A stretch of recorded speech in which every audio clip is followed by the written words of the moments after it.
The virus nature brings to the surface that of the selfishness of humankind. So, shall we say there are selfless ones who put themselves at risk for the benefit of the whole, and then there are the majority of selfish ones who are looking out for self. They are already in a battle against the neighbor. And in doing so, of course, then everything will become more dramatic until it is recognized that everyone makes up the whole. And once that has come into being, then it becomes clear that one has to be taking care of the neighbor as much as taking care of self.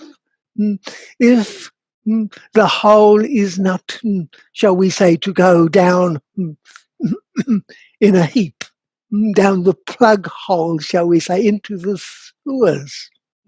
This is not an isolated problem. This waking up call is not separate from what you have called climate change. I have talked about the internal climate that expresses itself in the external. And even in this point in time, everyone has turned their attention to the economics. In sight of the madness, then of course all things must come to an end. Well, we say the great saying is, all things will pass. This too will pass. And along with it, the old system, whether humanity makes that choice or whether it resists until it is no longer an option. The world could come together as one, or it could individualize and continue to blame others. And that is not just an individual choice, it is the political choice, because the outbreak as it is will not be permanent, of course, but it will not be the last. If humanity does not change its ways, if the selfishness continues, then of course what comes along is what is called the Great Flood. But it isn't a flood of water. It is a flood of different challenges to wipe away what is the separation and the lack of concern for others. Often you talk about loving, but even if one was just to have concern for others, what a great difference would be made. Look at what has happened during this moment of taking stock. The planet has begun to heal already. The pollution has gone from so many airways, so many waterways, and as a result, the pollution has begun to come out of humanity, flush out the system. and bring to people's attention the dangers of overconsumption. The dangers brought about by struggle to fight such things when one's heart is, shall we say, collapsed. Heartlessness is aligned with selfishness. It is not a problem of poverty. It is a problem brought about by overconsumption, by in the rich societies. For most of them, they have put aside their personal well-being in order to achieve material possessions. Then they have forsaken the elderly for consumption. More television sets, more electronics, more technology. And now the world has to wake up. The shift in consciousness is an awakening to the fact that you are not isolated.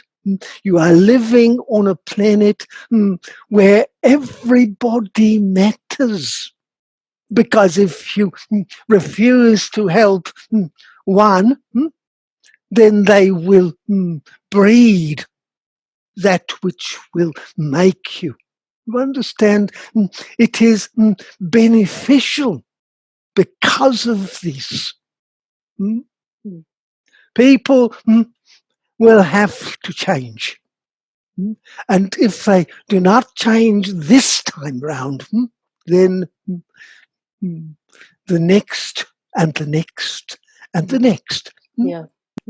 I said for years there was to be a shift in consciousness. The point was, when would humanity take the choice?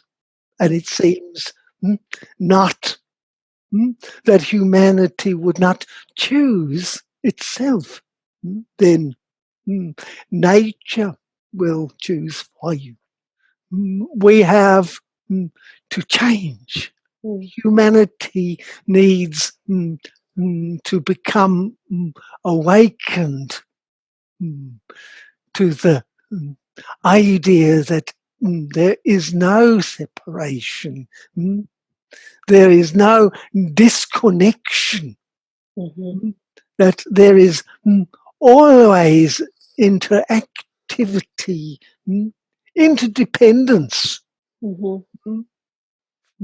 Let us take some positive from this. The most important thing in the present situation is to bring oneself back into balance, not overindulging, not rushing out to the store to buy indulgent materials because they will damage your resistance. But coming into balance, hydrating the body, keeping the body hydrated with plenty of liquids. Meditation helps boost the immunity. Good exercise. Not overindulgent exercise, not running, say, until one is exhausted, but taking time out to have exercise, to breathe in the air, to flush out enough sweat to eliminate poisons from the body. All of these are health promoting, and to put aside the fears, because even if everyone on the planet were to get this virus, the healthy will survive it. Healthy is mind and body and spirit, because it is a spiritual awakening. So if anything were to be taken from it, begin to take care of the balance of society within its environment. Look after the environment for the wild animals so they are not in your face. Because this is not the first. I am not saying there will be another. I am saying the likelihood is high because humanity is very slow in learning anything. It is a difficult time for everyone. I want to say, let love fill your hearts. Love has a very high boosting for the immunity system as a whole. If one finds compassion and love for everyone, not love for your family and friends, but love for everyone. Even those that are the worst offenders, hold love for them. It is a benefit to yourself. Thank you for your time, your appreciation, and the work that is being done to bring about a greater awareness. Thank you and good afternoon.